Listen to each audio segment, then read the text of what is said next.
அமைப்பு தொடர்பாக பார்க்கிறோம். அதே போல இன்று நாம் எடுத்திருக்கின்ற தலைப்பு இந்திய அரசியலமைப்பு. ஏன் இந்த பிரித்தானியாவுக்கு பிறகு இந்திய அரசியலமைப்பை நாம் எடுத்தோம் என்று சொன்னால், பிரித்தானியாவிலும் காணப்படுவது மந்திரி சபை ஆட்சி முறை, இந்தியாவிலும் காணப்படுவது மந்திரி சபை ஆட்சி முறை. எனவே இந்த மந்திரி சபை ஆட்சி முறையில் இரண்டு நாடுகளும் ஒரே தன்மை மிக்கன என்ற ரீதியில அந்த மந்திரி சபை இந்த தொடர்ச்சியாக இருக்க வேண்டும் என்ற காரணத்தினால பிரித்தானிய அரசியலமைப்பு தொடர்பான விடயத்தை இன்றைய நாளில் உங்களுக்காக தெரிவு செய்திருக்கின்றோம். ஆனாலும் பிரித்தானியாவும் இந்தியாவும் ஒன்று என்று சொல்ல முடியாது. இரண்டிலையும் ஒரு விடயத்தில் பாரிய அளவான வேறுபாடு காணப்படுகிறது. அதுல பார்க்கிறோம், பிரித்தானியா ஒற்றையாட்சி நாடு, இந்திய சமஷ்டி நாடு. நிர்வாகத்துறையை அடிப்படையாக கொண்டு இரண்டிலும் காணப்படுவது மந்திரி சபை ஆட்சி முறை.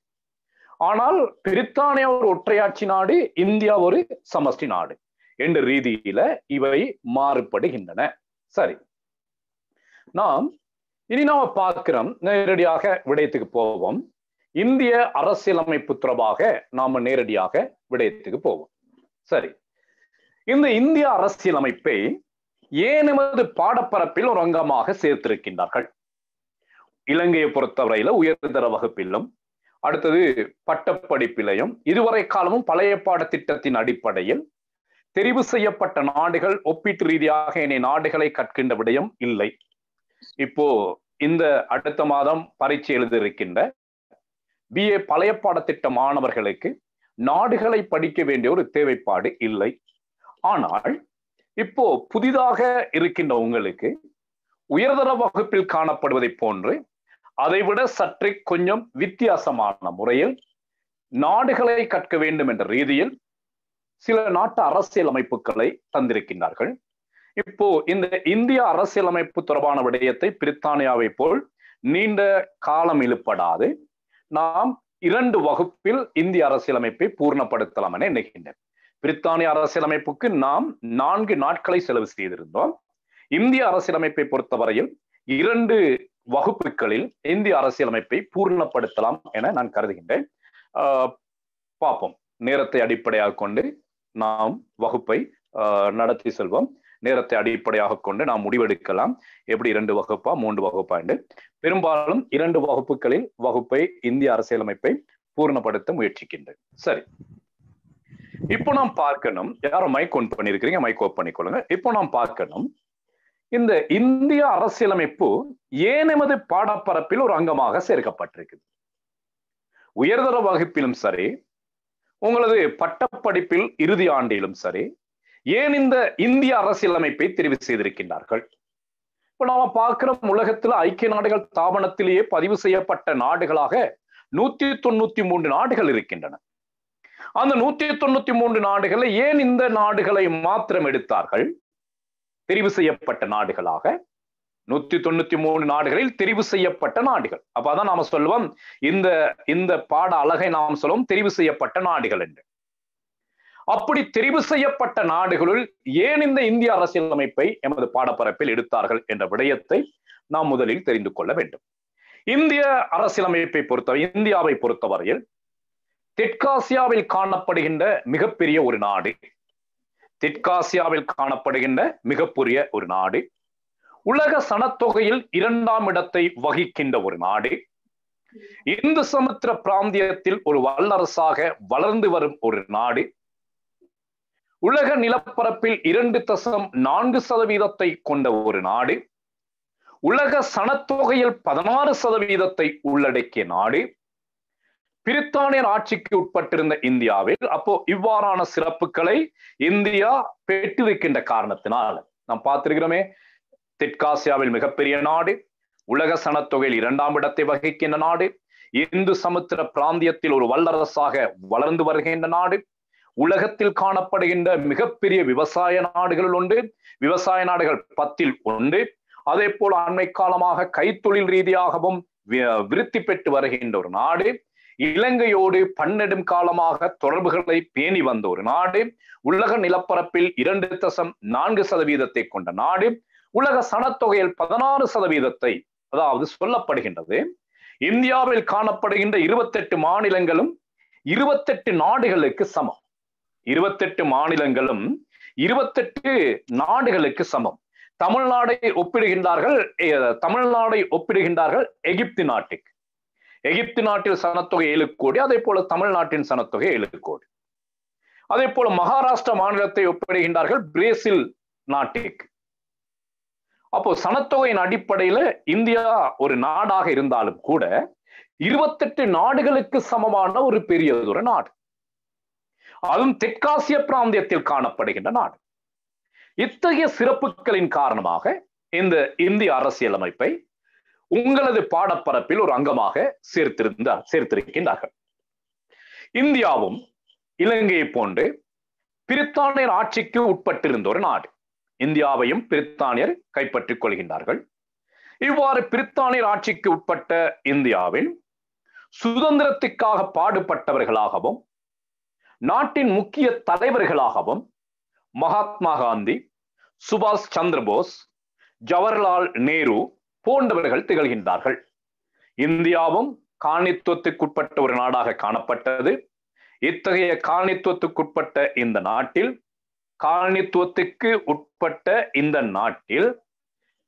சுதந்திரத்துக்காக போராடிய தலைவர்களாகவும் நாட்டின் முக்கிய தலைவர்களாகவும் மகாத்மா காந்தி, சுபாஷ் சந்திரபோஸ், ஜவஹர்லால் நேரு போன்றவர்கள் திகழ்கின்றார்கள். இந்தியாவின் முக்கியமான பொருளாதார விவசாயத்துறை. நான் ஏற்கனவே சொல்லப்பட்டதை போன்று உலகில் காணப்படுகின்ற 10 பெரிய விவசாய நாடுகளுள் 3ஆம் இடத்தை வகிக்கின்ற ஒரு நாடு இந்தியா. விவசாயத்துறையில் அந்த அளவு பெரியதொரு நாடு. அண்மை காலமாக அப்படின்னு சொன்னால் 70ஆம் ஆண்டுகளுக்கு பின்னர் கைத்தொழில் ரீதியாகவும் மிக வேகமாக வளர்ச்சி அடைந்து வருகின்ற ஒரு நாடாக காணப்படுகிறது. நீங்க பார்த்தீங்கன்னு சொன்னால் இலங்கை நாட்டை பொறுத்தவரையில இலங்கையில பாவிக்கின்ற வாகனங்கள்ல பெரும்பாலான வாகனங்கள் இந்தியாவிலிருந்து இறக்குமதி செய்யப்பட்டவை. டாடா பஸ்ஸா இருக்கலாம், டாடா லொரியா இருக்கலாம், த்ரிவீலா இருக்கலாம், இப்படி துவிச்சக்கர வண்டியா இருக்கலாம், மோட்டார் சைக்கிளா இருக்கலாம். பெரும்பாலும் மோட்டார் சைக்கிள் அவ்வளவுமே இந்தியாவிலிருந்து இறக்குமதி செய்யப்பட்டன. மிக வசதி படைத்தவர்கள் மாத்திரம் வேறு நாட்டு மோட்டார் சைக்கிள்களை பயன்படுத்துகின்றார்கள். சாதாரணமாக எல்லோருமே இந்திய மோட்டார் சைக்கிளை தான் பாவிக்கிறாங்க. நான் நினைக்கிறேன் கிளாஸ்ல உள்ளவங்க கிட்டையும் பெரும்பாலானவர்கள் கிட்ட இந்த இந்தியாவில் தயாரிக்கப்பட்ட ஏதாவது மோட்டார் சைக்கிள் தான் இருக்கும் என்று. அப்ப அந்த அளவு தெற்காசியாவில் கைத்தொழில் ரீதியாக துரிதமாக வளர்ச்சி அடைந்து வருகின்ற ஒரு நாடாகவும் காணப்படுகிறது. அப்ப இத்தகைய சிறப்புகளை கொண்ட இந்த இந்திய அரசியலமைப்பு தொடர்பாகவும் எமது நாட்டுக்கு மிக அயலில் இருக்கின்ற நாடு என்ற ரீதியிலையும் இலங்கையோடு பன்னெடும் காலமாக வரலாற்றுக்கு முற்பட்ட காலத்தில் இருந்து பன்னெடும் காலமாகவே தொடர்புகளை பேணி வருகின்ற நாடு என்ற ரீதியிலையும் இந்த இந்திய அரசியலமைப்பை ஒரு அங்கமாக எமது பாடப்பரப்பில் சேர்த்திருக்கின்றார்கள். இந்திய அரசியலமைப்பை ஒரு அங்கமாக எமது பாடப்பரப்பில் சேர்த்திருக்கின்றார்கள். இதை பார்த்தீங்கன்னு சொன்னால் இது சும்மா அந்த பிரசன்டேஷனுக்கு கொஞ்சம் இருக்குன்னு பார்த்தோம். ஒரு தெற்காசியாவில் காணப்படுகின்ற ஒரு மிகப்பெரிய நாடு. நாட்டின் பருமனை பாருங்க, இலங்கையோடு ஒப்பிட்டு பாருங்க. அடுத்தது சனத்தொகையை பார்த்தோம்னு சொன்னால் அந்த செறிவு காட்டப்பட்டிருக்குது. சரி, அவர் பிரித்தானியர் ஆதிக்கத்துக்குட்பட்ட இந்தியாவின் சுதந்திரத்துக்காக மகாத்மா காந்தி தலைமையில் அகிம்சைவாத போராட்டமும், அகிம்சைவாத போராட்டம்னு சொன்னால் ஒரு பேச்சுவார்த்தையின் ஊடாக, கலந்துரையாடலின் ஊடாக, இப்படி அகிம்சைவாத வழியிலையும் மகாத்மா காந்தி தமது போராட்டத்தை அகிம்சை ரீதியாக மேற்கொண்ட அதே வேளையில் சுபாஷ் சந்திரபோஸ் என்பவரின் தலைமையில் ஒரு தீவிரவாத போராட்டமும் முன்னெடுக்கப்பட்டது. இலங்கை அப்ப இந்தியாவில் 2 தரப்பினர்கள். அப்ப இலங்கையிலும் நீங்க படித்திருப்பீங்க 100 லெவல்ல தேசிய இயக்கத்திலே 2 தரப்பினர்கள் இருந்தார்கள்னு சொல்லி. ஒன்று வலதுசாரிகள், இடதுசாரிகள், தீவிரவாதிகள், மிதவாதிகள்னு சொல்லி. அப்ப அதுல காந்தி தலைமையிலான குழுவினர் மிதவாதிகளாகவும் சுபாஷ் சந்திரபோஸ் தலைமையிலான குழுவினர் தீவிரவாதிகளாகவும் செயற்பட்டு வந்தார்கள். இதன் விளைவாக அகிம்சைவாத தீவிரவாத போராட்டத்தின் விளைவாக 1947ஆம் ஆண்டு ஆகஸ்ட் மாதம் 15ஆம் தேதி இந்தியா சுதந்திரத்தை பெற்றுக் கொண்டது. சரி, 1946ஆம் ஆண்டு டிசம்பர் மாதம் 13ஆம் தேதி யாப்பு உருவாக்கம் சம்பந்தமாக கூடப்பட்ட மகாநாட்டில் டாக்டர் ராஜேந்திர பிரசாத் அரசியல் நிர்ணய சபையின் தலைவராக தேர்ந்தெடுக்கப்படுகிறார். அவர் பிரித்தானியர் சுதந்திரத்தை வழங்குவதற்கு முன்னர் யாரிடம் சுதந்திரத்தை வழங்குவது, அவர் சுதந்திரத்தை பெற்றுக்கொள்ள வேண்டுமாயின் தமக்கு ஒரு கட்டமைப்பு ஒன்று தேவை. அந்த கட்டமைப்பை உருவாக்கும் வகையில 1946ஆம் ஆண்டு டிசம்பர் மாதம் 13ஆம் தேதி யாப்பு உருவாக்கம் சம்பந்தமாக கூடப்பட்ட மகாநாட்டில் டாக்டர் ராஜேந்திர பிரசாத் அரசியல் நிர்ணய சபையின் தலைவராக தேர்ந்தெடுக்கப்பட்டார். இக்கூட்டத்தில் இந்திய பிரதமரான நேரு அவர்கள் அரசியல் யாப்பின் நோக்கங்கள் பற்றிய தீர்மானத்தை அறிமுகப்படுத்தினார். அந்த கூட்டத்தில் இந்திய பிரதமரான நேரு அவர்கள் அரசியல் யாப்பின் நோக்கங்கள் தொடர்பாக அறிமுகப்படுத்தினார்.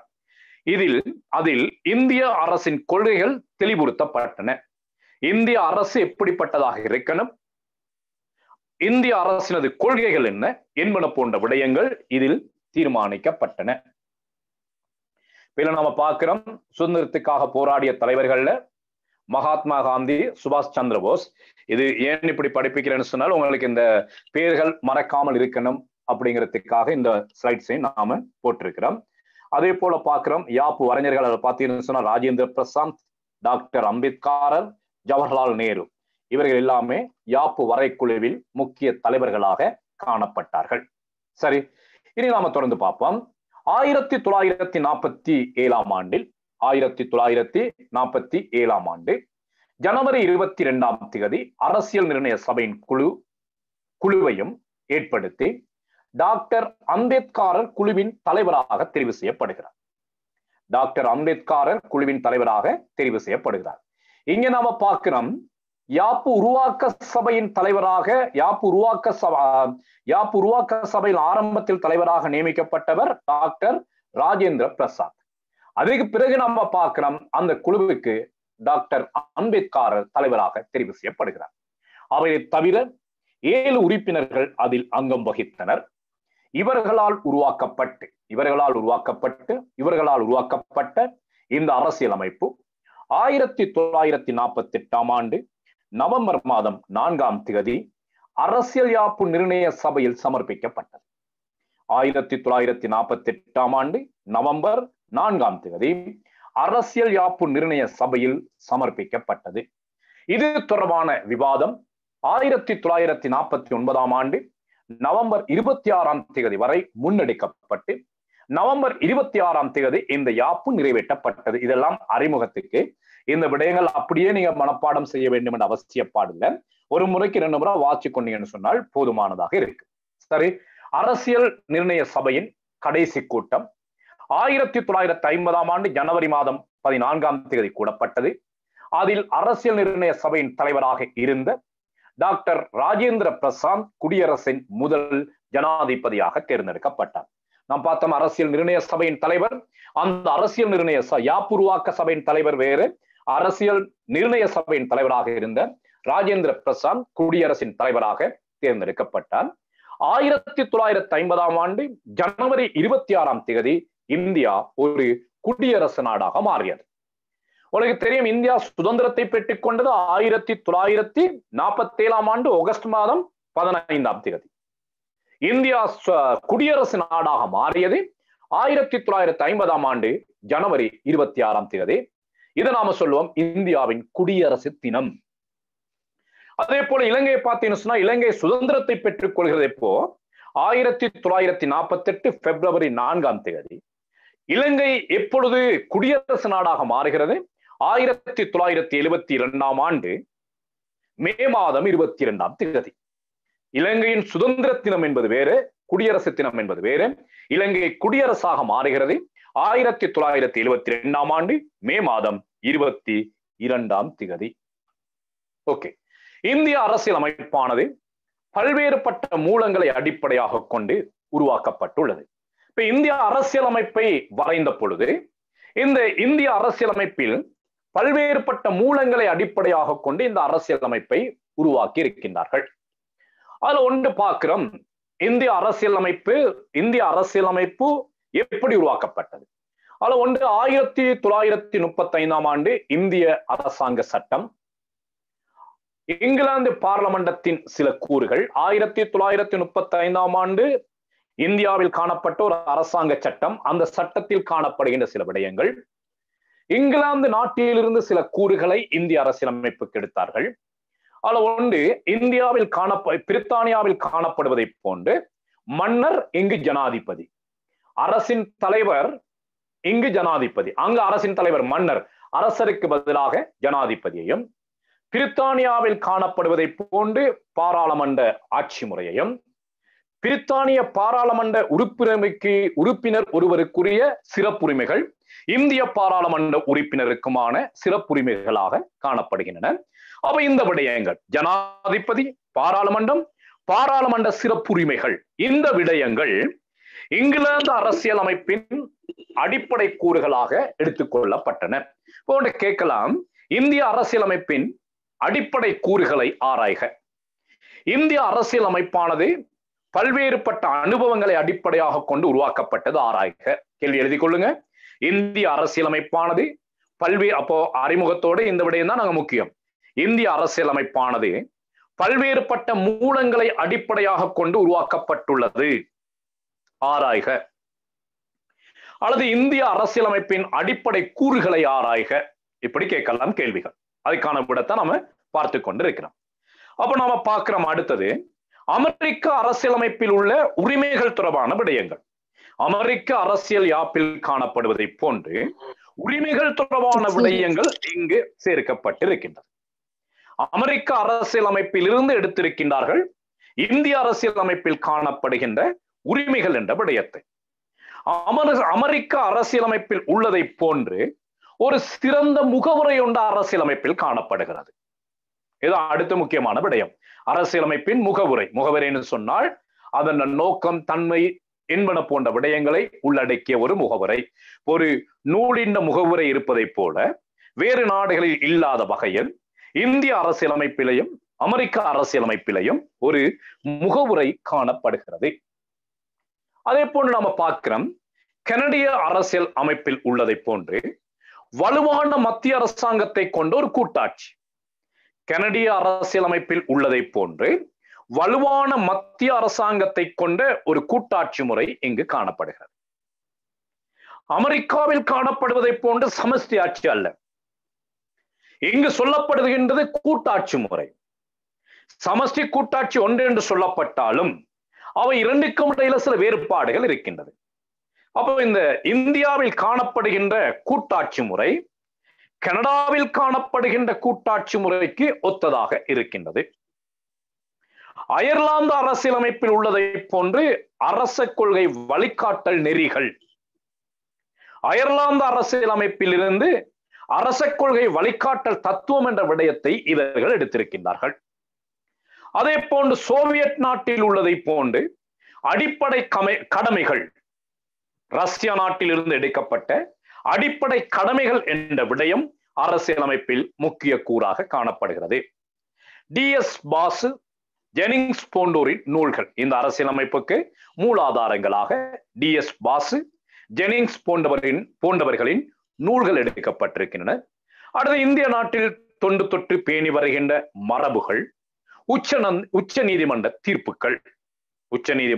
தீர்ப்புகள் இவை அனைத்தையும் ஒன்றாக எடுத்து இவற்றில் காணப்படுகின்ற சாதக பாதக விடயங்களை ஆராய்ந்து அதன் அடிப்படையில் பல்வேறுபட்ட ஆய்வுகளுக்கு மத்தியில் உருவாக்கப்பட்டது ஒரு அரசியலமைப்பு தான் இந்த இந்திய அரசியலமைப்பு. இப்போ நாம பார்த்திருக்கிறோம் இந்திய அரசியலமைப்பின் அடிப்படையான கூறுகள் தொடர்பாக பார்த்திருக்கிறோம். இந்திய அரசியலமைப்பில் எந்தெந்த நாடுகள் சம்பந்தப்படுது?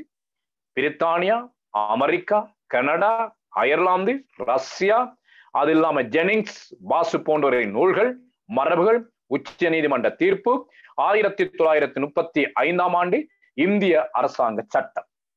இந்த அனைத்து விடயங்களையும் அடிப்படையாக கொண்டு உருவாக்கப்பட்ட ஒரு அரசியலமைப்பு தான் இந்திய அரசியலமைப்பு. இப்ப நாம பார்த்திருக்கிறோம் இந்திய அரசியலமைப்பு தொடர்பான ஒரு அறிமுகம் உண்டு பார்த்திருக்கிறோம், பின்னணி தொடர்பாக பார்த்திருக்கிறோம். இனி நாம பார்க்க போறோம் இந்த இந்திய அரசியலமைப்பின் சிறப்பியல்புகள். இந்திய அரசியலமைப்பின் சிறப்பியல்புகள் அதுல ஒன்று நாம பார்க்கிறோம், எழுதப்பட்ட நீண்ட அரசியல் அமைப்பு. இந்திய அரசியலமைப்பு. அப்ப அடுத்த கேள்வி உங்ககிட்ட கேட்கலாம், இந்திய அரசியலமைப்பின் சிறப்பியல்புகளை ஆராய்க. இந்திய அரசியலமைப்பின் சிறப்பியல்புகளை ஆராய்க. முதலாவது வினா என்ன பார்த்திருந்தோம்? இந்திய அரசியலமைப்பின் அடிப்படை கூறுகளை ஆராய்க, அல்லது இந்திய அரசியலமைப்பு உருவாக்கத்தில் செல்வாக்கு செலுத்திய காரணிகளை ஆராய்க. முதலாவது வினா. இப்போ நாம பார்க்க போறது இந்திய அரசியலமைப்பின் சிறப்பியல்புகளை ஆராய்க. அப்ப அந்த சிறப்பியல்புகளாகவும் நீங்க அந்த விடயங்களையும் போட்டுக்கொள்ளலாம். கூறுகள் இருக்குதே, அதுவும் ஒரு சிறப்பு தானே. பல நாட்டு அனுபவங்களை பெற்று பலதரப்பட்ட அனுபவங்களின் அடிப்படையில் யாப்பு வரையப்பட்டது என்று சொன்னால் அதுவும் சிறப்பு தானே. அப்போ அந்த சிறப்புகளையும் நீங்க இந்திய அரசியலமைப்பின் சிறப்பியல்புகளாக எடுத்துக்கொள்ளலாம். அது தவிர நாம மற்ற விடயங்களை பார்க்கிறோம். ஓகே, அதுல ஒன்று, இந்திய அரசியலமைப்பு எழுதப்பட்ட அரசியலமைப்பாகும். எழுதப்பட்ட ஒரு அரசியலமைப்பாகும். உலகில் காணப்படுகின்ற அரசியலமைப்புகளுள் சிறந்த எழுதப்பட்ட யாப்பை கொண்ட ஒரு நாடாக இந்திய அரசியலமைப்பு காணப்படுகிறது. இந்திய அரசியலமைப்பும் எழுதப்பட்ட ஒரு அரசியலமைப்பு. இந்த யாப்பில் 395 உறுப்புகளும் 12 அட்டவணைகளும் காணப்படுகின்றன. இந்த இந்திய அரசியலமைப்பில் 395 உறுப்புகளும் 12 அட்டவணைகளும் காணப்படுகின்றன. இந்திய அரசியலமைப்பானது மத்திய மாநில அரசுகளின், இந்தியா ஒரு சமஷ்டி நாடு. இந்தியா ஒரு சமஷ்டி நாடுன்னு சொன்னால் இரு வகையான அரசுகள் இருக்கும். எனவே மத்திய மாநில அரசுகளின் விவரங்கள், தாழ்த்தப்பட்ட வகுப்பினர், ஆதிக்குடியினர், பிற்பட்டோர் பிரச்சனைகள், ஜம்மு காஷ்மீர் பிரச்சனைகள், மொழி பிரச்சனை போன்ற பல்வேறுபட்ட விடயங்களை விளக்குவதனால் இந்திய அரசியல் யாப்பு மிக நீண்ட யாப்பாக காணப்படுகிறது. அப்ப முதலாவது பண்பு பார்க்கிறோம் என்னது? இந்திய அரசியலமைப்பு மிக நீண்டதொரு யாப்பு, மிகப்பெரியதொரு யாப்பு. ஏன் இது மிகப்பெரிய யாப்பாக இருக்கின்றது? மத்திய மாநில அரசுகளின் விவரங்கள், தாழ்த்தப்பட்ட வகுப்பினர், ஆதிக்குடியினர், பிற்பட்டோர் பிரச்சனைகள், ஜம்மு காஷ்மீர் பிரச்சனைகள், மொழி பிரச்சனை போன்ற பல்வேறுபட்ட விடயங்களை இந்த அரசியலமைப்பு விளக்குவதன் காரணமாக மிக நீண்ட யாப்பாக இந்த இந்திய அரசியலமைப்பு காணப்படுகிறது. அடுத்தது நாம பார்க்கிறோம் நெகிழ்வுத்தன்மையான யாப்பு.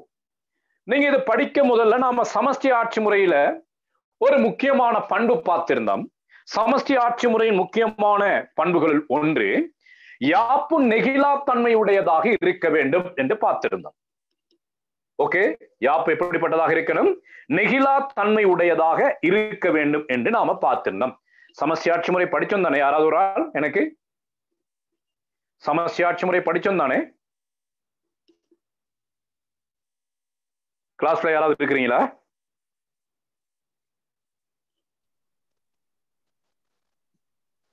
சமஷ்டி ஆட்சி முறை படிப்பிச்சேனா இல்லையா? உங்களுக்கு 100 லெவலுக்கு படிப்பிச்சேனா? படிப்பிக்கலையா? படிப்பிக்கல sir. Right right. Okay okay okay okay okay okay, அது நாம் படிப்போம். ஓகே, சரியா, நாம் படிப்போம். சமஷ்டி ஆட்சி முறை, மந்திரி சபை ஆட்சி முறை, அதுகள் படிப்போம் நாம. அது சின்ன செக்ஷன், அது ஈஸியா படிக்கலாம். ரைட். அப்போ ஒரு சமஷ்டி ஆட்சி முறை என்று சொல்லுகின்ற பொழுது அந்த இப்ப இந்தியா ஒரு சமஷ்டி நாடு. சமஷ்டி நாடுகளில் அரசியல் யாப்பானது எப்படிப்பட்டதாக இருக்க வேண்டுமாம்? நெகிழா தன்மை உடையதாக இருக்க வேண்டும். அப்ப சமஷ்டி ஆட்சி முறையில் நெகிழாத அரசியலமைப்பு இருக்க வேண்டும்.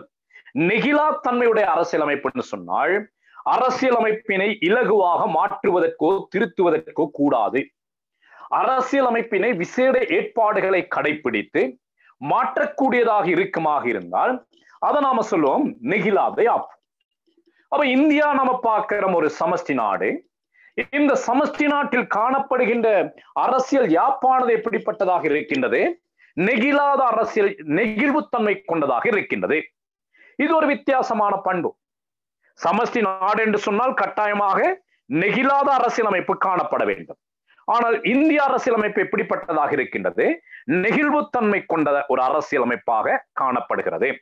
சமஷ்டியில் அரசியல் யாப்பானது நெகிழா யாப்பாக காணப்பட வேண்டும். ஆனால் இந்திய அரசியல் அமைப்பானது நெகிழும் அரசியல் அமைப்பாக காணப்படுகிறது. மத்திய அரசு தனித்து யாப்பு மாற்ற திருத்தங்களை மேற்கொள்ளக்கூடியதாக இருக்கு. அப்ப இந்திய அரசியலமைப்பை பொறுத்தவரையில சமஷ்டி நாடுகள்ல கவனிக்க வேண்டும். யாப்பு மாற்றங்கள் திருத்தங்களின் பொழுது மத்திய அரசும் மாநில அரசும் இணைந்து செயலாற்ற வேண்டும். யாப்பு மாற்றங்கள் திருத்தங்களின் பொழுது மத்திய அரசும் மாநில அரசுகளும் இணைந்து செயற்பட வேண்டும் கட்டாயமாக சமஷ்டி நாடுகளுள். அப்படி மத்திய அரசும் மாநில அரசுகளும் இணைந்து யாப்பு திருத்தங்களை மேற்கொள்வதை தான் நாம சொல்லுவோம் நெகிழாத யாப்பு. ஆனால் இந்தியாவை பொறுத்தவரையில நெகிழும் யாப்பு என்று சொல்லுகின்றோம். என்னன்னு சொன்னால் மத்திய அரசு தனித்து யாப்பு திருத்தங்களை மேற்கொள்ளக்கூடிய வல்லமை படைத்ததாக இருக்கின்றது. இவ்வாறு இருக்கின்ற காரணத்தினால இந்திய அரசியலமைப்பை நாம் நெகிழும் அரசியல் யாப்பு என்று சொல்லுகின்றோம். யார் ஒருத்தர் கேள்வி கேட்டு என்னது சமஷ்டி ஆட்சி இருக்கிறேன்னு சொன்னால் கட்டாயம் அப்ப மாநிலங்கள் உள்ள நாடுகளாக இருக்கணும். ஆமா, மத்திய அரசும் மாநிலங்களும் உள்ள நாடுகள் தான் சமஷ்டி நாடுகள். India, America. ஓகே, சொல்லுங்க. அதுக்கும் கூட்டாட்சிக்கும் என்ன சின்ன டிஃபரண்ட் சின்னதா கொஞ்சம் சொல்லலாமா சார்? Okay okay. இப்போ சமஷ்டி ஆட்சி முறை அப்படிங்கிற நேரத்துல ரெண்டும் ஒன்று தான். நீங்க சாதாரணமா பார்த்தீங்கன்னு சொன்னா சமஷ்டி கூட்டாட்சி அப்படிதான் படிப்பீங்க. சமஷ்டி ஆட்சி முறை என்று சொல்லுகின்ற பொழுது அங்கு காணப்படுகின்ற மாநிலங்களுக்கு முழுமையான அதிகாரங்கள், கூடுதலான அதிகாரங்கள் வழங்கப்பட்டிருக்கு. இப்போ அமெரிக்க சமஷ்டியில 50 மாநிலங்களுக்கும் சமமான அதிகாரம் இருக்கு. அந்த 50 மாநிலங்களுக்கும் சமமான அதிகாரங்கள் காணப்படும். அந்த சம அதிகாரத்தை பெற்று எல்லாமே சமமாக இருக்கும் 50 மாநிலங்களும். இப்ப கூட்டாட்சி முறை என்று சொல்லுகின்ற பொழுது மாநிலங்களோடு சேர்ந்து பல ஒன்றியங்களும் காணப்படும். அப்ப இந்திய அரசியலமைப்பை பொறுத்தவரையில மாநிலங்களும் காணப்படுகின்றன, ஒன்றியங்களும் காணப்படுகின்றன. இவன் நம்ம பார்க்கிறோம், தமிழ்நாடு ஒரு மாநிலம், புதுச்சேரி ஒரு ஒன்றியம். அப்ப இந்த மாநிலங்களுக்கும் ஒன்றியங்களுக்கும் இடையிலான வித்தியாசம் என்னன்னு சொன்னால் மாநிலங்களுக்கு வழங்கப்படுகின்ற அதிகாரத்தில் ஒரு பகுதித்தான் ஒன்றியங்களுக்கு வழங்கப்பட்டிருக்கு. அப்ப அமெரிக்காவில் வழங்கப்பட்டிருப்பது மாநிலங்களுக்கு முழுமையான அதிகாரம். கனடாவில் வழங்கப்பட்டிருப்பது மாநிலங்களுக்கும் ஒன்றியங்களுக்குமான அதிகாரங்கள். அப்ப கனடாவில் பூரணமான அதிகாரத்தை பெற்ற சில அமைப்புகளும் மாநிலங்களும், அதைவிட குறைந்தளவான அதிகாரத்தை பெற்ற பல ஒன்றியங்களும் காணப்படுகின்றன. அத்தகையதொரு பண்பை இந்திய அரசியலமைப்பிலும் நாம் காணக்கூடியதாக இருக்கின்றது. அப்ப இந்த கூட்டாட்சி என்ற தத்துவம் கனடிய அரசியலமைப்பில் இருந்து எடுத்துக்கொண்ட ஒரு விடயமாக காணப்படுகிறது. கிளியர் அந்த விடயம்? Okay sir, thank you sir. Okay okay okay okay. அடுத்து நம்ம பார்க்கிறோம் இந்த இந்திய அரசியலமைப்பின் அடுத்த சிறப்பியல்பு, இந்திய அரசியலமைப்பில் ஒரு முகவுரை ஒன்றை காணப்படுகிறது. ஒரு முகவுரை ஒன்றை காணப்படுகிறது. எந்த நாட்டிலிருந்து இந்த முகவுரை எடுக்கப்பட்டது? யாராவது ஒரு சொல்லுங்க பாப்போம். அயர்லாந்து. அயர்லாந்து நாட்டில்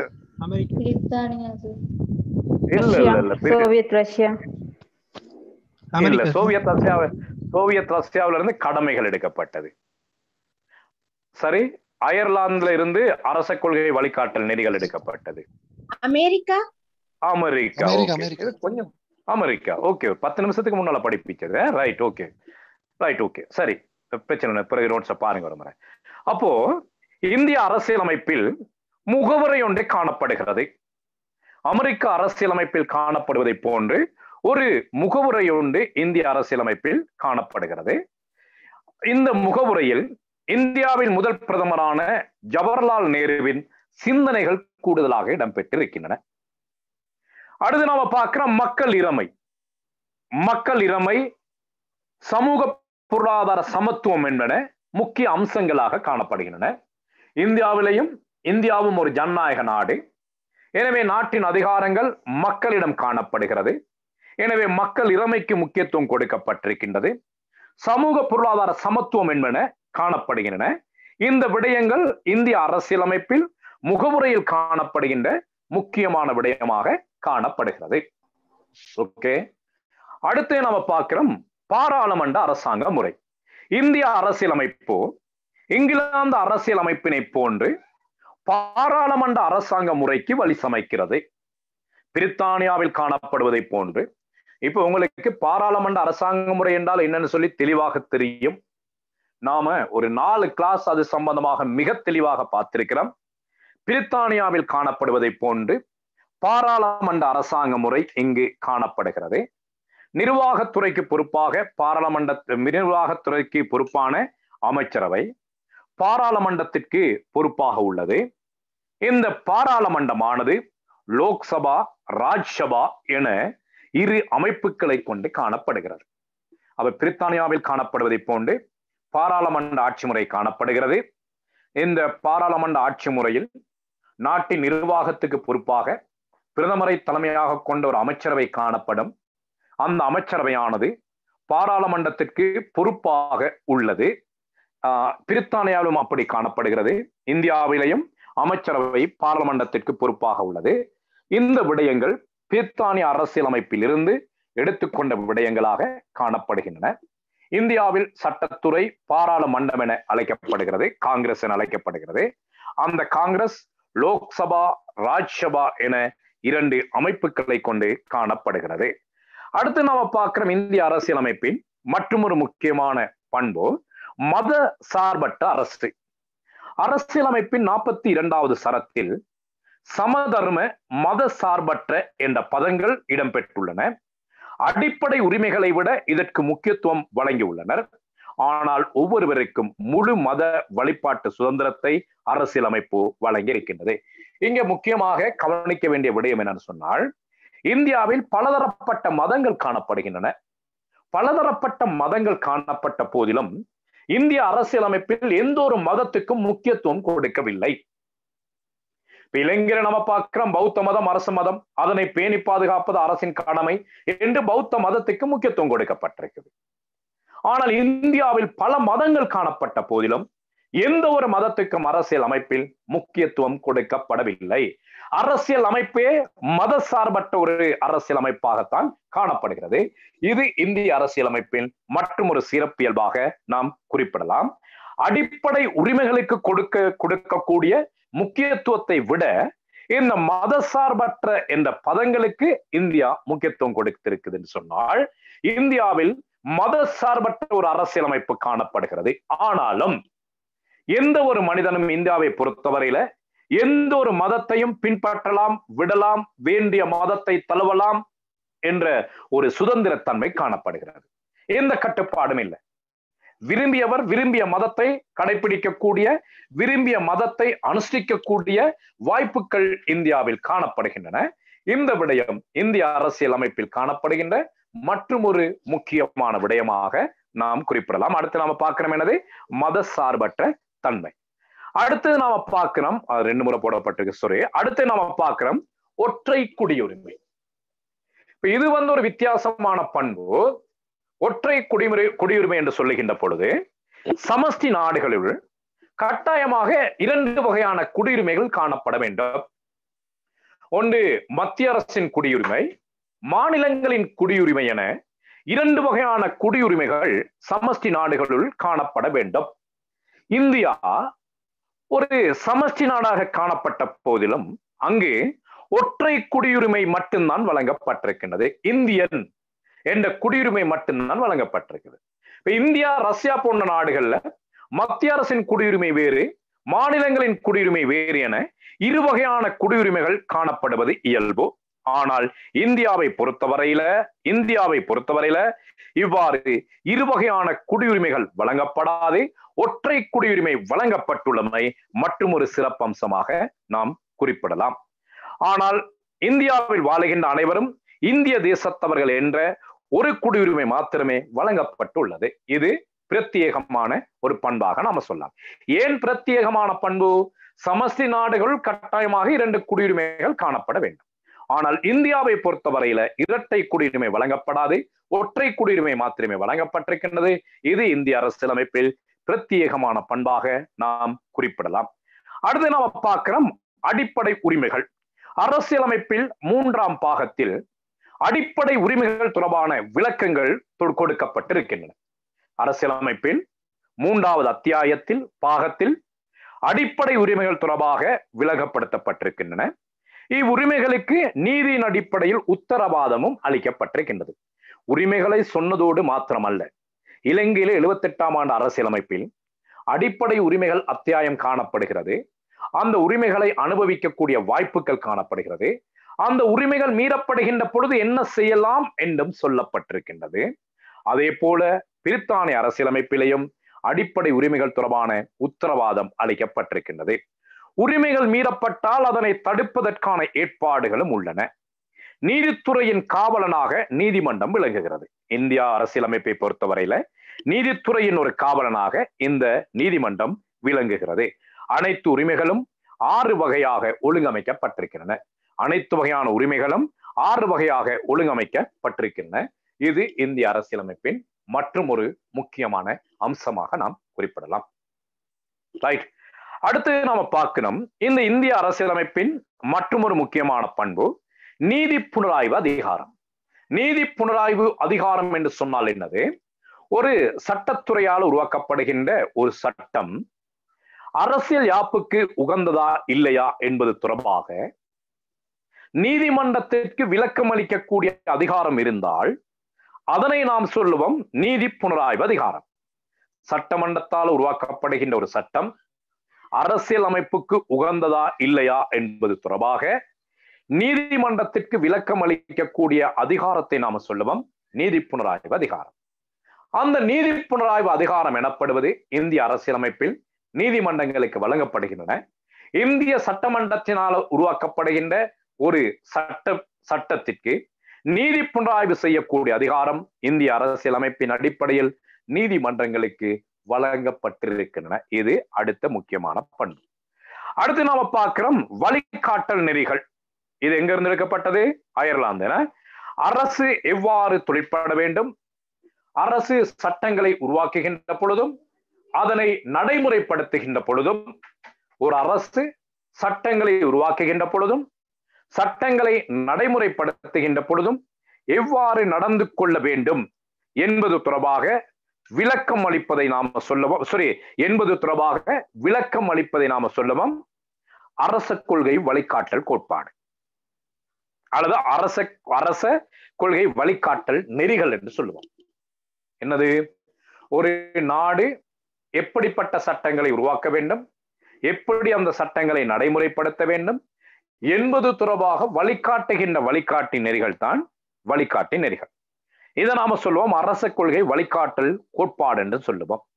அப்ப இந்திய பாராளுமன்றம் எப்படி சட்டங்களை உருவாக்க வேண்டும், இந்திய நிறைவேற்றுத்துறை எப்படி சட்டங்களை நடைமுறைப்படுத்த வேண்டும், இந்திய நீதித்துறை எப்படி சட்டங்களுக்கு நீதி புனராய்வு செய்ய வேண்டும், சட்டங்களை மீறுவோருக்கு எதிராக எப்படி தண்டனை வழங்க வேண்டும் என்பன தொடர்பான விடயங்கள் அனைத்தும் இந்திய அரசியலமைப்பில் வழிகாட்டல் நெறிகளாக கொடுக்கப்பட்டிருக்கின்றன.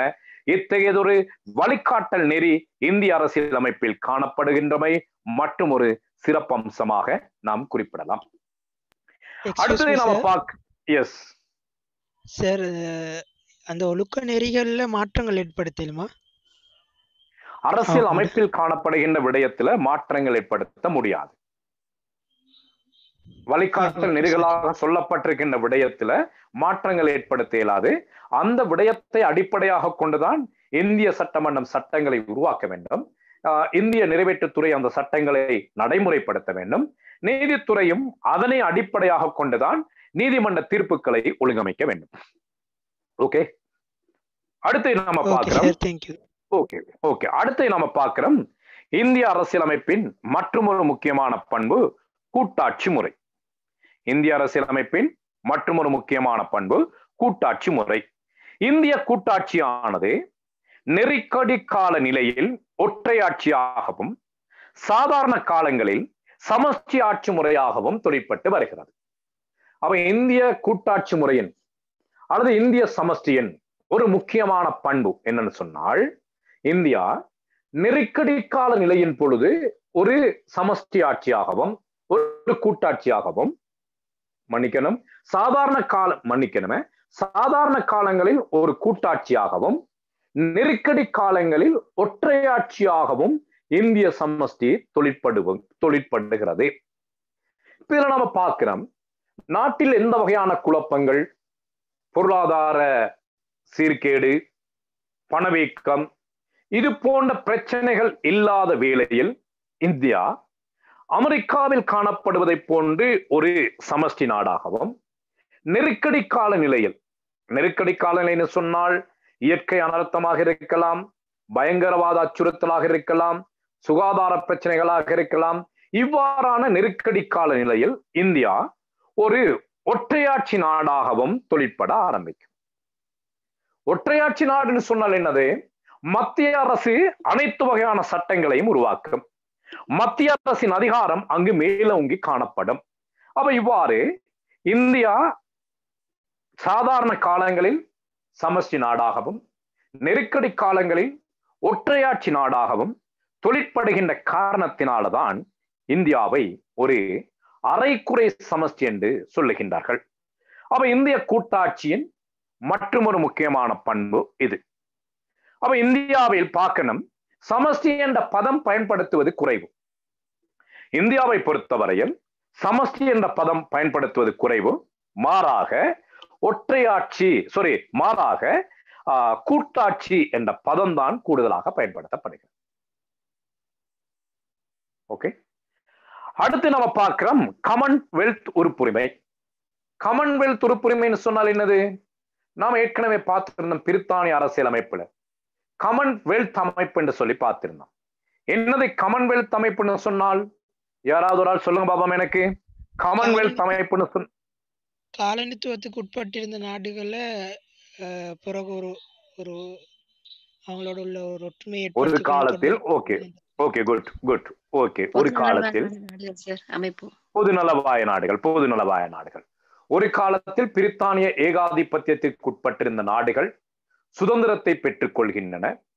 சுதந்திரத்தை பெற்றுக்கொண்டதன் பின்னரும் அந்த பிரித்தானிய அரசிலிருந்து முற்றும் முழுதாக இந்த நாடுகள் விடுபட விரும்பவில்லை. பிரித்தானியாவுடனான தொடர்பை தொடர்ந்தும் பேண வேண்டும் என்பதற்காக இந்த பிரித்தானிய காலனித்துவத்துக்கு உட்பட்டிருந்த அனைத்து நாடுகளும் ஒன்று சேர்ந்து உருவாக்கப்பட்ட ஒரு அமைப்பு தான் காமன்வெல்த் அமைப்பு அல்லது பொதுநலவாய அமைப்பு. இந்த பொதுநலவாய அமைப்பில் எப்பொழுது பொதுநலவாய அமைப்பு உருவாக்கப்பட்டதோ அப்பொழுது இந்தியா தமது உறுப்புரிமை பெற்றுக் கொண்டது. ஆக காமன்வெல்த் அமைப்பின் ஒரு முக்கிய ஒரு நாடாக இந்தியா காணப்படுகிறது. இதுவும் இந்திய அரசியலமைப்பின் ஒரு முக்கியமான அம்சம். இது இந்திய அரசியலமைப்பிலேயே சுட்டிக்காட்டப்பட்டிருக்கின்றது. இதுவும் இந்திய அரசியலமைப்பில் ஒரு முக்கியமான அம்சமாக நாம் குறிப்பிடலாம். அடுத்து நம்ம பார்க்கிறோம் இரு கூட்டு கட்சி முறை. இந்தியா தற்போது இரு கூட்டு கட்சி முறையை பின்பற்றுகின்ற நாடாக காணப்படுகிறது. நான் பிரித்தானியா படிக்கின்ற பொழுது உங்களுக்கு அந்த கட்சி முறை சம்பந்தமாக தெளிவாக விளக்கி இருக்கிறேன். உங்களுக்கு ஒன்று தெரியும், ஏன் நான் இந்த பிரித்தானியாவுக்கு அடுத்து இந்தியாவை எடுத்திருக்கிறேன்னு சொல்லி. பிரித்தானியாவில் படித்த சில விடயங்கள் நாம் இங்கே ஒப்பிட்டு பார்க்கிறோம். பிரித்தானியாவில் காணப்படுவது இரு கட்சி முறை போக்கு. இரு கட்சி முறை போக்கு என்று சொன்னால் என்னது? ஒரு நாட்டில் பல கட்சிகள் காணப்பட்டாலும் ஆட்சி அதிகாரத்தை மாறி மாறி இரண்டு கட்சிகள் மாத்திரமே கைப்பற்றுமாக இருந்தால் அதை நாம சொல்லுவோம் இரு கட்சி முறை நாடு. பிரித்தானியாவில் பல கட்சிகள் காணப்பட்ட போதிலும் பிரித்தானியாவில் ஆட்சி அதிகாரத்தை கைப்பற்றுகின்ற கட்சிகள் என்னென்ன கட்சி? கன்சர்வேட்டிவ் கட்சியும் தொழிற்கட்சியும். இந்தியாவில் பல கட்சிகள் காணப்படுகின்றன. தேசிய கட்சிகள் மாத்திரம் 40க்கும் மேற்பட்ட கட்சிகள் இந்தியாவில் காணப்படுகின்றன. மாநில கட்சிகள் இல்லாமல் மாநிலங்களில் ஏராளமான கட்சிகள் காணப்படுகின்றது. அப்ப இந்தியாவை பொறுத்தவரையில மாநிலங்களில் தேசிய அளவான கட்சிகளும் பல கட்சிகள் காணப்படுகின்றன. இந்தியாவில் பல கட்சிகள் காணப்பட்ட போதிலும் ஆரம்பத்தில் இரண்டு கட்சிகள் மாத்திரமே ஆட்சி அதிகாரத்தை கைப்பற்றி வந்தன. என்னென்ன கட்சி? இந்திரா காங்கிரஸ் கட்சியும் பாரதிய ஜனதா கட்சியும். அப்ப ஆரம்பத்தில் இரண்டு கட்சிகள் ஆட்சி அதிகாரத்தை கைப்பற்றி வந்தன. அதுல மிக ஆரம்ப காலத்தில் கட்சி முறை நம்ம கடைசியா தனியா பார்ப்போம். மிக ஆரம்ப காலத்தில் நீண்ட காலமாக இந்திரா காங்கிரஸ் கட்சியே தொடர்ந்தும் ஆட்சி அதிகாரத்தை கைப்பற்றி வந்தது. அப்போ ஆரம்ப காலத்தில் இந்தியாவில் காணப்பட்டது ஆதிக்க கட்சி முறை. ஆதிக்க கட்சி முறைன்னு சொன்னால் ஒரு கட்சி மாத்திரமே நாட்டின் அதிகாரத்தை தொடர்ந்து கைப்பற்றுமாக இருந்தால் அதனை நாம் சொல்லுவோம் ஆதிக்க கட்சி முறை என்று சொல்லுவோம். ஓகே. அதே போல இரண்டு கட்சி முறை ஆட்சி அதிகாரத்தை கைப்பற்றுமாக இருந்தால் அதை நாம சொல்லுவோம் இரு கட்சி முறை என்று சொல்லுவோம். ஆனால் இந்தியாவில் ஆரம்ப காலத்துல காணப்பட்டது ஆதிக்க கட்சி முறை, ஒரு கட்சி ஆதிக்க முறை. அதுக்கு பிறகு இரு கட்சி ஆதிக்க முறையாக மாறியது. அதுக்கு பிறகு தற்போது நாம பார்க்கிறோம் இரு கூட்டு கட்சி முறை. இரு கூட்டு கட்சி முறைன்னு சொன்னால் தேசிய அளவில் காணப்படுகின்ற பெரிய கட்சிகள் மாநில அளவில் காணப்படுகின்ற அல்லது தேசிய அளவில் காணப்படுகின்ற ஏனைய சிறிய கட்சிகளோடு கூட்டு சேர்ந்துதான் ஆட்சி அதிகாரத்தை கைப்பற்றுகின்றன. அப்போ அந்த வகையில் நம்ம பார்க்கிறோம் காங்கிரஸ் கட்சி ஆட்சிக்கு வருகின்ற பொழுது இந்தியாவில் காணப்படுகின்ற திமுகவோடு, திராவிட முன்னேற்ற கழகத்தோடும், அதே போல பிஜேபி ஆட்சி காலத்தில் அண்ணா திராவிட முன்னேற்ற கழகத்தோடும் கூட்டு சேருகின்ற ஒரு தன்மையை நாம் காணக்கூடியதாக இருந்தது. அப்ப இது நாம் தமிழ்நாட்டில் இருக்கிற இரண்டு கட்சிகளை மாத்திரம் எடுத்திருந்தேன். இதே போல இந்தியாவில் பல கட்சிகள் காணப்படுகின்றன.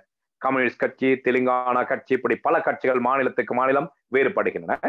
அப்போ இந்த பெரிய கட்சிகள் இரண்டும், காங்கிரஸ் கட்சியும் பாரதிய ஜனதா கட்சியும் ஏனைய சிறிய கட்சிகளோடு கூட்டு சேர்ந்து ஆட்சி அமைக்கின்ற போக்கு இந்தியாவில் தற்போது காணப்படுகிறது. இவ்வாறு காணப்படுவதை நாம சொல்லுவோம் இரு கூட்டு கட்சி முறை போக்கு. அப்ப இந்தியாவில் இன்று காணப்படுகிறது இரு கூட்டு கட்சி முறை போக்கு.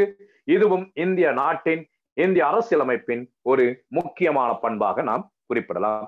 இதுல ஏதாவது சந்தேகம் இருந்தால் கேட்டுக்கொள்ளுங்க. இந்த கூட்டு கட்சி முறை, இரு கட்சி முறை, ஆதிக்க கட்சி முறை, இதுல ஏதாவது சந்தேகம் இருக்குமா இருந்தால் நீங்க கேட்டுக்கொள்ளலாம்.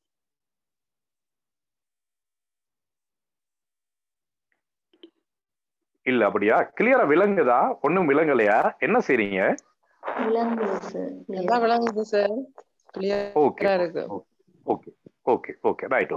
நாம அப்ப தொடர்ந்து போவோம். சரி, அடுத்து நாம பார்க்கிறோம்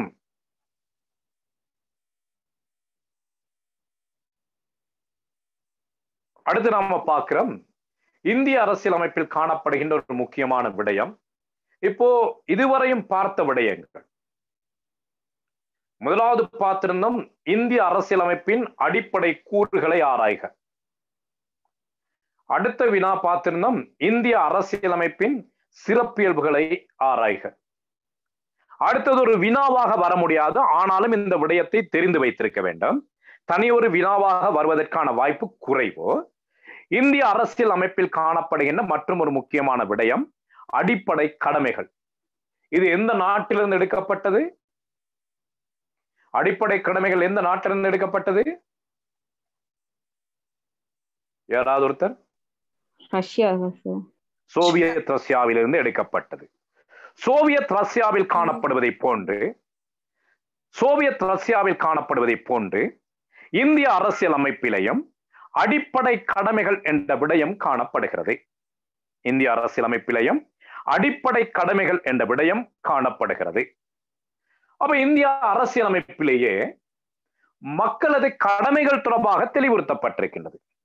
இப்ப நீங்க இலங்கையில பார்த்தீங்கன்னு சொன்னால் எந்த ஒரு அரசியலமைப்பிலையும் மக்களின் கடமைகள் சம்பந்தமாக சொல்லப்படலை. ஆனால் இந்திய அரசியலமைப்பில் எப்படி உரிமைகளுக்கு முக்கியத்துவம் கொடுக்கப்பட்டிருக்கின்றதோ அதே போன்று கடமைகளுக்கு முக்கியத்துவம் கொடுக்கப்பட்டிருக்கின்றது. அங்க என்ன சொல்லப்படுதுன்னு சொன்னால், உரிமைகளை அனுபவிக்க வேண்டுமாயின் இந்தியாவில் ஒரு குடிமகன் அவன் கடமைகளை சரியான முறையில் நிறைவேற்ற வேண்டும். உரிமைகளை அனுபவிக்க வேண்டுமாயின் அவன் நாட்டிற்கு ஆட்ட வேண்டிய கடமைகளை சரியான முறையில் நிறைவேற்ற வேண்டும் என்று சொல்லப்படுகிறது. அப்ப அந்த வகையில நாம பார்க்கிறோம் இந்திய அரசியலமைப்பின் பிரகாரம் இந்திய குடிமகன் பின்பற்ற வேண்டிய கடமை பொறுப்புகள் தொடர்பாக தெளிவாக விதந்துரைக்கப்பட்டுள்ளது. அது ஒன்று தேசிய சின்னங்களை அங்கீகரித்தல் மற்றும் மதிப்பளித்தல். தேசிய சின்னங்கள், தேசிய மரம், தேசிய கொடி, தேசிய கீதம். இப்ப நீங்க பார்த்தீங்கன்னு சொன்னால் இந்தியாவை பொறுத்தவரையில் அந்த தேசிய சின்னங்களை எப்படி மதிப்பளித்தல் பின்பற்றுதல் என்ற விடயம்னு சொன்னால், இந்த வந்தே மாதரம் என்ற தேசிய கீதம் அல்லது வந்தே மாதரம் என்ற சுலோகம் போகின்ற பொழுது இந்தியாவில் எந்த ஒரு குடிமகனும் எப்படி இருந்தாலும் கூட உடனடியாக எழுந்திருந்து அதற்கு மதிப்பளிப்பார்கள். ஒரு திரைப்படத்துல பார்த்தீங்கன்னு சொன்னால் ஒரு வில்லன் குரூப் ஒருத்தரை துரத்தி கொண்டு போகின்றார்கள் வெட்டுவதற்கு. என்ன படம்னு சொல்லி மறந்து போயிட்டு, அர்ஜுன் படம் உண்டு. துரத்தி கொண்டு போகின்றார்கள். போகின்ற பொழுது அவரை கொல்றதுக்கு இப்ப ரெடி ஆகுறாங்க. என்ன செய்யறேன்னு சொல்லி தெரியாம ஒரு பாடசாலை மாணவி உடனடியாக இந்திய தேசிய கீதத்தை போட்டுட்டது. இந்திய தேசிய கீதத்தை போட்ட உடனே அந்த துரத்திட்டு வந்தவனும் சரி ஓடினவனும் சரி அப்படியே நிக்கிறாங்க. அப்படியே கைய ஓங்கினபடி தேசிய கீதத்துக்கு மதிப்பளித்தபடி. சரி, தேசிய கீதம் முடிந்ததுக்கு பிறகு அவன் கொல்லை போடுறான், அது வேற விஷயம். அப்போ இது என்ன அங்க சித்தரிக்கப்படுதுன்னு சொன்னால், எந்த ஒரு அவசரமான சூழ்நிலையாக இருந்தாலும், இக்கட்டான சூழ்நிலையாக இருந்தாலும், எப்படி கோபமான ஒரு மனிதனையும் கூட சாந்தப்படுத்தக்கூடிய வல்லமை இந்திய தேசிய கீதத்துக்கு காணப்படுகிறது. இலங்கையிலாம் அப்படி நாம பார்க்க முடியாது. தேசிய கீதம் ஒரு பக்கம் போய்கொண்டிருக்கும், நாம் ஒரு பக்கம் போய்கொண்டிருப்போம். நானும் தான், நீங்களும் தான். சரி, நாம நிறுவனத்துல மட்டும்தான் தேசிய கீதத்துக்கு மதிப்பு கொடுப்போம். வேறொரு நிறுவனத்துல தேசிய கீதம் போகின்ற பொழுது அதனை நாம் செவி மடுப்பதில்லை, அதற்கு மதிப்பளிக்கின்ற தன்மையும் குறைவு. ஆனால் இந்தியாவில் அப்படி அல்ல. தேசிய கீதம் எந்த நேரத்துல எந்த நிறுவனத்துல எங்க ஒழித்தாலும் சரி அதற்கு அப்படியே மதிப்பளிப்பார்கள் தேசிய கீதத்துக்கு. Okay, right. அடுத்து நம்ம பார்க்கிறோம் இந்திய சுதந்திர போராட்டத்திற்காக மேற்கொள்ளப்பட்ட லட்சியங்களை பேணுதல், தேசிய உணர்வினை சகல மட்டங்களிலும் பின்பற்றுதல். தேசிய உணர்வு, நான் இந்தியன். இந்தியாவில் பார்த்தீங்கன்னு சொன்னால என்னத்தான் குரல்படிகள் இருக்குமாக இருந்தாலும் எல்லோருமே நான் இந்தியன் என்ற ரீதியில ஒருமைப்படுவார்கள். பாரத நாடு, இந்திய நாடு என்று தமது நாட்டை பெருமையாக சொல்லுவார்கள். இலங்கையில பாருங்க பாப்போம், அப்படி நீங்க சொல்றீங்களான்னு சொல்லி. தமிழ் முஸ்லிமாக்கள் அப்படி நாம சொல்றோமா? இது எங்க நாடு, எங்க நாட்டை பாதுகாக்கணும்னு சொல்றோமா? இல்லையே. மௌபிம ரெக்ககம்னு சொல்லி சிங்களவை மட்டும்தான் சொல்லி தெரியுதான். அப்ப இலங்கையில அந்த உணர்வு இல்லை, தேசிய உணர்வு என்ற விடயம் இலங்கையில் இல்லை. ஆனா இந்தியாவை பொறுத்தவரையில அந்த தேசிய உணர்வு என்ற விடயம் மிக மேலோங்கி காணப்படுகிறது. அடுத்து நாட்டின் பாதுகாப்புக்கு முன்னுரிமை வழங்குதல். இந்தியாவுல நாட்டின் பாதுகாப்புக்கு முன்னுரிமை வழங்குதல் இது கடமைகளில் ஒன்றாக சொல்லப்பட்டிருக்கின்றது. இவ்வாறு பாதுகாப்புக்கு முக்கியத்துவம் வழங்குகின்ற காரணத்தினால தான் நாம பார்க்கிறோம் இன்று தெற்காசியாவுல வளர்ந்து வருகின்ற ஒரு வல்லரசு நாடாக, தெற்காசியாவில் அல்ல உலகத்தில் வளர்ந்து வருகின்ற ஒரு வல்லரசு நாடாகவும் தெற்காசியாவில் ஒரு வல்லரசு நாடாகவும் இந்தியா காணப்படுகிறது. பல்லின கலாச்சாரங்களுக்கிடையே சகோதரத்துவத்தினை நிலைநாட்டுதல் உதவுதல். இந்தியா நாம பார்க்கிறோம் பல்லின கலாச்சாரத்தன்மை கொண்ட நாடு. பல மதங்கள், பல மொழிகள், பல கலாச்சாரங்கள், பலதரப்பட்ட பேச்சுக்கள், இப்படி பலதரப்பட்ட பல்லின கலாச்சாரத்தன்மை கொண்ட ஒரு நாடு இந்தியா. அப்ப இந்த பல்லின கலாச்சாரத்தன்மை கொண்ட இந்தியாவில் ஏனைய கலாச்சாரங்களை சகோதரத்துவத்துடன் நிலைநாட்ட வேண்டும், சகோதரத்துவத்துடன் அதனை பாதுகாக்க வேண்டும். இது ஒவ்வொரு குடிமகனினதும் கடமையாக இந்திய அரசியலமைப்பில் சொல்லப்பட்டிருக்கின்றது. அடுத்து தொழில்நுட்ப விஞ்ஞான ஆராய்ச்சிகளுக்கு பங்காற்றுதல். இந்தியாவில் இருக்கிற ஒவ்வொருத்தரும் தொழில்நுட்ப விஞ்ஞான ஆராய்ச்சிகளுக்கு பங்களிப்பு செலுத்துதல். அதனாலதான் பார்த்தீங்கன்னு சொன்னால் அபிவிருத்தி அடைந்த நாடுகள் கூட இந்தியாவில் தொழில்நுட்ப உதவிகளை பெற்றுக் கொள்கின்றன. இந்திய தமது செய்மதிகளை இந்திய விண்வெளி களத்தின் ஊடாக விண்வெளிக்கு அனுப்புகின்ற அளவுக்கு இந்தியா தொழில்நுட்பத்தால வளர்ச்சி அடைந்திருக்கின்றது. அப்படின்னா விலகதை நான் சொல்றது என்னன்னு சொன்னால், இந்தியாவில் விண்வெளி கப்பல்கள் விண்வெளிக்கு அனுப்பப்படுகிறது. ஏனைய அபிவிருத்தி அடைந்த நாடுகள் என்ன செய்கின்றது, தமது நாட்டு செயற்கைக்கோள்களை இந்த இந்திய விண்வெளி கப்பல்களின் ஊடாக விண்வெளிக்கு கொண்டு செல்கின்றன. ஏன்? தங்களது நாட்டு செலவை விட இந்திய விண்வெளி கப்பலின் ஊடாக அந்த விடயங்களை விண்வெளிக்கு கொண்டு செல்வது செலவு குறைந்த என்ற ரீதியில. அப்ப அபிவிருத்தி அடைந்த நாடுகள் கூட இந்தியாவின் தொழில்நுட்பத்தை பெற்றுக்கொள்ளக்கூடிய அளவுக்கு வளர்ந்திருக்குதுன்னு சொன்னால் இந்திய அரசியலமைப்பிலேயே சொல்லப்பட்டிருக்கின்றது இந்திய குடிமகனின் கடமைகளில் ஒன்றாக அந்த விடயத்தை. அப்ப அந்த வகையில இந்தியா இன்று கைத்தொழில் துறையிலும் விஞ்ஞான துறையிலையும் வளர்ச்சி பெற்று வருவதற்கு பிரதானமான காரணம் அடிப்படை கடமைகளுள் ஒன்றாக இந்திய மக்கள் அதனை பேணி வருகின்றார்கள். அடுத்தது சுற்றுப்புற சூழலின் பாதுகாப்பினை உறுதிப்படுத்துதல். அப்ப இந்த விடயம் சொன்னால் அங்க எந்த அளவு சாத்தியமாக இருக்கின்றது என்பது தெரியாது. நாம பார்ப்போம்னு சொன்னால், இந்தியாவை பார்த்தோம்னு சொன்னால் இந்த விடயங்களை பொறுத்தவரையில மிக மோசமான ஒரு நாடு. சுற்றுப்புற சூழல் பாதுகாப்பை பொறுத்தவரையில இலங்கையை பொறுத்தவரையில அந்த விடயத்துல மிக முன்னேற்றம் அடைந்த நாடு. உண்மையான விடயத்தை நான் சொல்றேன். சரி, அப்ப இந்த விடயம் சம்பந்தமாக இந்த இலங்கையை நானும் ஒரு காலத்துல இலங்கை மோசமான நாடு, சுத்தம் இல்லாத நாடுன்னு நினைத்து கொண்டிருந்தான். அப்போ என்னுடைய நண்பர் ஒருத்தர் சென்னையில் இருக்கிறார், பேராசிரியர் ஒருத்தர் என்னை சந்திக்க வந்திருந்த பொழுது அவரிடம் நான் ஒரு வார்த்தை சொன்னேன். எனக்கு இந்த இலங்கையை விட இந்தியா நல்லா பிடிக்கும்னு சொல்லி. அப்ப அவர் எனக்கு ஒரே வார்த்தை சொன்னாரு, உங்களுக்கு இலங்கையை பிடிக்கணும்னு சொன்னால் நீங்க ஒரு முறை இந்தியா தமிழ்நாட்டுக்கு வந்துட்டு இலங்கைக்கு வரணும், அப்பத்தான் இலங்கையின் அருமை உங்களுக்கு தெரியும்னு சொல்லி சொன்னாரு. அப்போ அதே போல அவருடைய அனுசரணையோட நான் போய் வந்தது இந்தியாவுக்கு. பார்த்தோம்னு சொன்னால் நம்ம சொன்ன அந்த சுற்றுப்புற சூழல் அப்படிங்கிறது மிக மோசமானதாக இருக்கு. அது சுற்றுப்புற சூழலை பாதுகாக்க இயலாது, அந்த அளவு சனத்தொகை. இப்ப அது எப்படின்னு சொன்னால் ஒரு சின்ன உதாரணத்தினோட சொல்ல போனோம்னு சொன்னால், இந்தியாவில் காணப்படுகின்ற தமிழ்நாட்டில் வாழுகின்ற மக்கள்ல பெரும்பாலானவர்களுக்கு கழிப்பிட வசதி இல்லை. கழிப்பிட வசதி இல்லைன்னு சொன்னால் அவர்கள பெரும்பாலானவர்கள் திறந்த வெளி கழிப்பிடத்துக்கு போகின்றவர்கள். அப்ப அந்த அளவு சுற்றுப்புற சூழல் மாசடைந்து இருக்கு. சரி, அடுத்து பொது சொத்துக்களை பாதுகாத்தல். அடுத்த முக்கியமான பொதுமக்களின் கடமைகள் அடுத்து சொல்லப்படுது என்னது? பொது சொத்துக்களை சரியான முறையில் பாதுகாத்தல். ரைட்.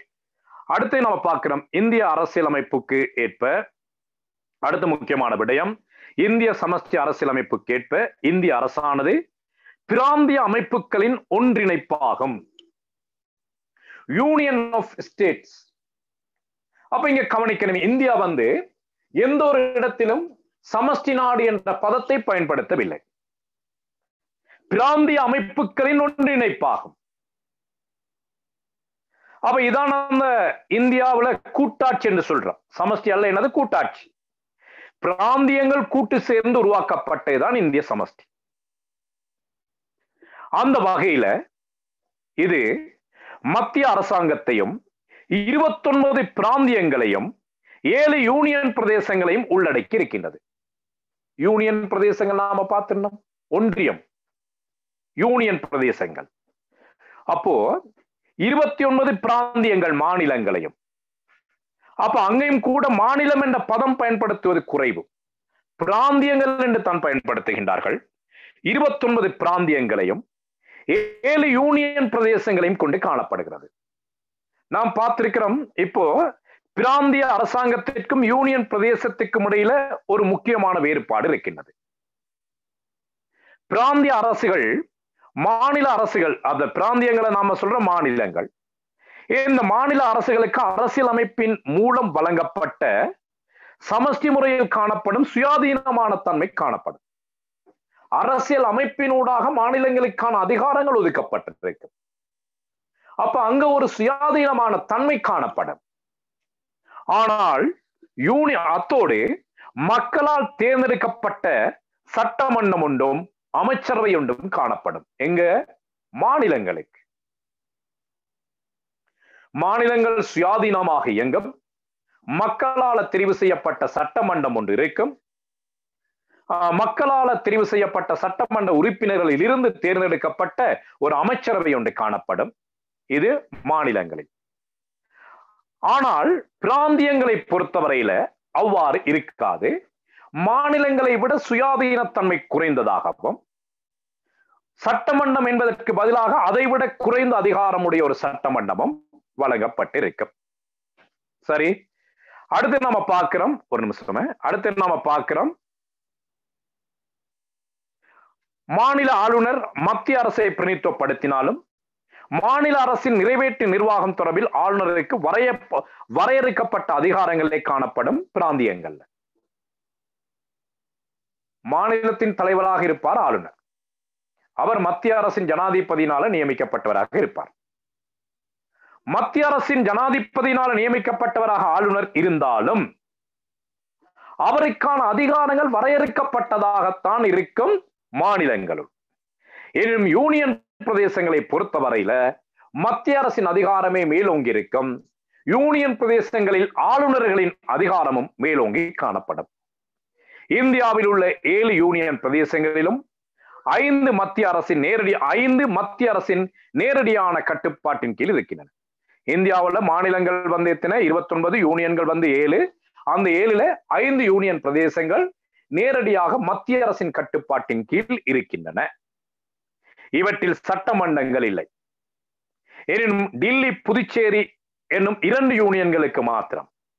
மற்ற யூனியன்களுக்கு சட்டமன்றங்கள் இல்லை. டில்லி, புதுச்சேரி என்னும் யூனியன்களுக்கு மாத்திரம் சட்டமன்றங்களும் நிறைவேற்று நிர்வாகத்துக்கு பொறுப்பாக அமைச்சர்களும் உண்டு.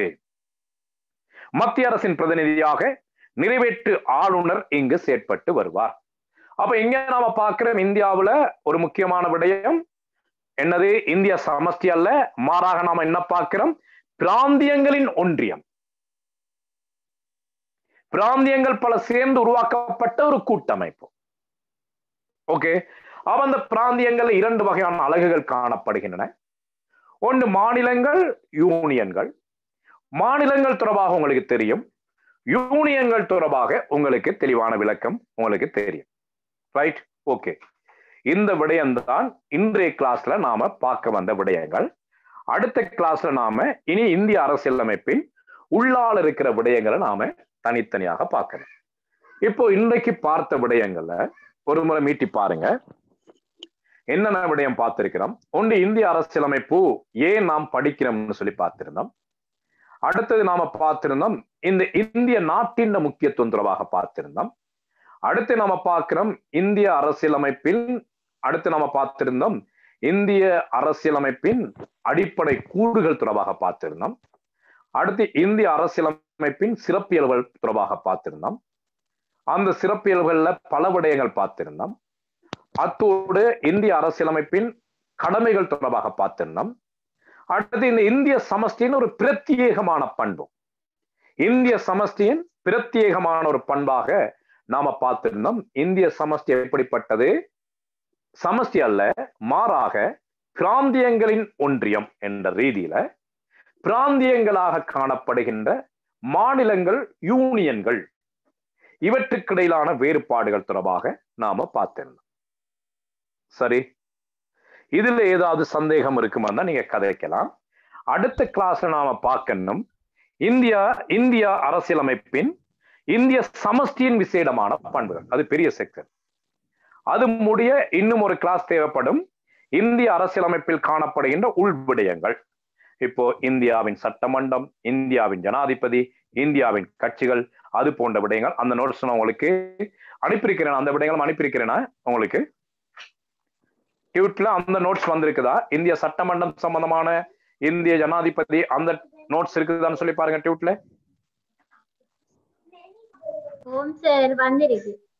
ஓகே ஓகே, அப்போ ஓகே அப்ப நீங்க அதுல பார்த்துக்கொள்ளுங்க. நாம தொடர்ந்து வருகின்ற கிளாஸ்கள்ல நாம அதை கொண்டு போய் படிச்சு முடிக்கலாம். யோசிக்க வேண்டிய அவசியம் இல்லை. சிலபஸ் இப்படி ஒரு ஒரேடியா படிக்கிறதுல பிரயோசனம் இல்லை, உங்களால கிரகித்துக் கொள்ள முடியாது. அன்றைக்கு கொடுக்கிற விடயங்களை பார்த்துக்கொள்ளுங்க. கொடுக்கப்படுகின்ற வினாக்களுக்கு விடை எழுதுங்க. சிலர் மாத்திரம் விடை எழுதி எனக்கு போடுறீங்க, மத்தாக்கள் விடை எழுதி போடுறது இல்லை. விடைகளை எழுதி போட பாருங்க. ஆரம்பத்திலிருந்தே கொஞ்சம் படிச்சு போங்க. கடைசி நேரம் எது சிரமங்களை எதிர்நோக்காம நாம ஈஸியாக சிலபஸை நாம முடிக்கக்கூடியதாக இருக்கு. ஓகே, வேற ஏதாவது சந்தேகம் இருக்கு வந்தா நீங்க கதைக்கலாம், அல்லது நாம கிளாஸை முடிக்கலாம். Excuse me sir. ஓகே, பேசுங்க தம்பி. சார், இந்த எந்த ஒரு நிலைமையிலையும் ஒன்றியங்கள்